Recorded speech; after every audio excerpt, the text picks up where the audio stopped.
Lift is a play about two people stuck in an elevator after a terrorist attack. They find out a lot about each other and about who they are, but more importantly than that, they allow other people, each other, to find out who they are. It's so cold. What's wrong with you?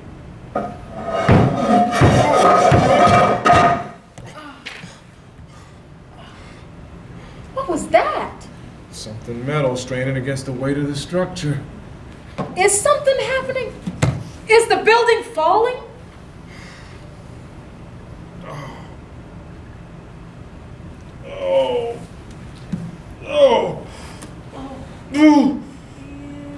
I think a lot of times you see people on the street and they have interesting individual lives, but you don't know that. You just see them, and because of their race, their age, their height, their build, whatever, their clothes, you assume that you know enough about them.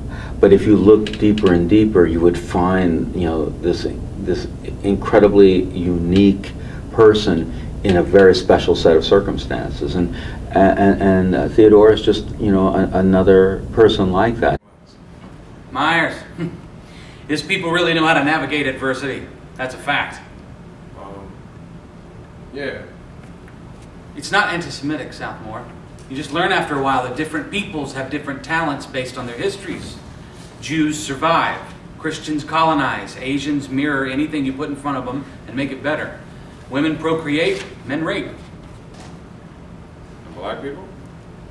Blacks? Well, the blacks are our atlas. They hold the world on their shoulders while the rest of us, well, those with any sense anyway, clamber up on their backs and into the promised land. And then do the rest pull up this atlas after them? And who are you? Sherry Martins from the Secretariat Pool. Oh, you're working on 29? 25. Oh, but you pushed this 29. Oh, I must have hit the wrong floor. Oh, you must have. Here, I'll press the right one. Thank you. You have to understand two things to answer your question, Miss Martins. What's that? Number one is that you don't have to have black skin to be a black man. As a matter of fact, you don't even have to be a man. Number two is that somebody always has to hold up the world for the rest of us. My floor. Will you shake hands, Miss Martin? Oh, my religion doesn't allow me to shake hands with men.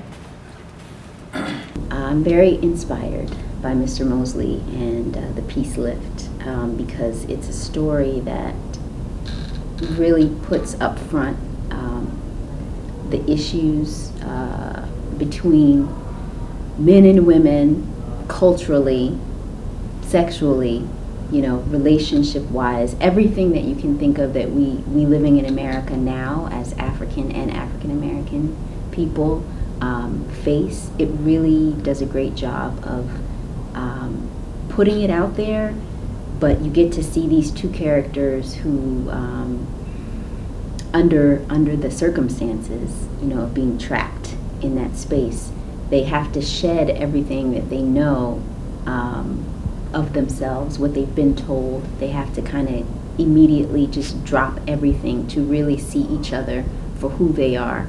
And I think that's like, as an artist, I feel like that's always my goal, to always communicate with people and see them for who they are, not what I think they are, not what I want them to think I am. And so this piece does a great job of bringing these two characters to this spiritual awareness. So what is fascinating about Walter Mosley's work, and it's in both Lift and in Leading from the Affair, is that he really gets into the psyche and the soul reason, and soul, S-O-U-L, reason of why people act the way they do, why people make the choices that they make. Leading from the Affair is about a guy trying to deal with feeling like he's not alive anymore, and trying to find a way to feel again, trying to find a way to reconnect with the idea of what it means to be alive.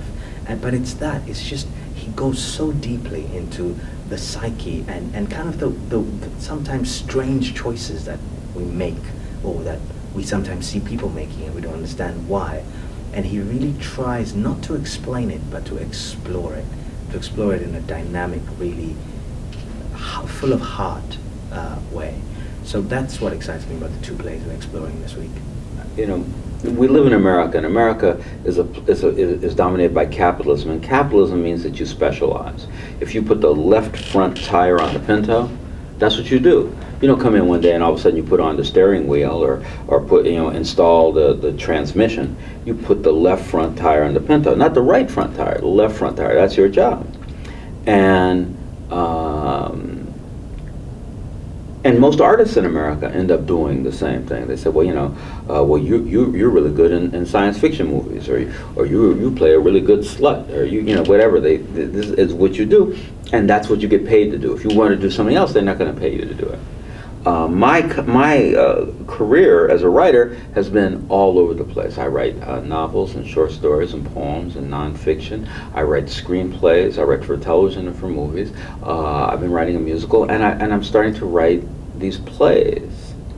And I write plays and I send them out, and people look at it and they say, well, Walter Mosley, he's a mystery writer, isn't he? He shouldn't be writing these plays. And it's very often I don't get recognition. And I don't mean somebody producing my play or something, but I mean somebody just saying, I read your play and that was very interesting, and then say something to me as if they read the play and we can talk about the play. It could be doesn't have to be the left front tire or the mystery. And Crossroads Theater has done that for me. They said, well, we read your play, and it's very interesting, and we'd like to talk to you about it. And we're going to find some actors, and we're going to have them read, and we're going to see what you think and what we think. And that's really good. And that it's almost as if, I'm living, right outside of the compound of capitalism when I come to here. So I'm happy.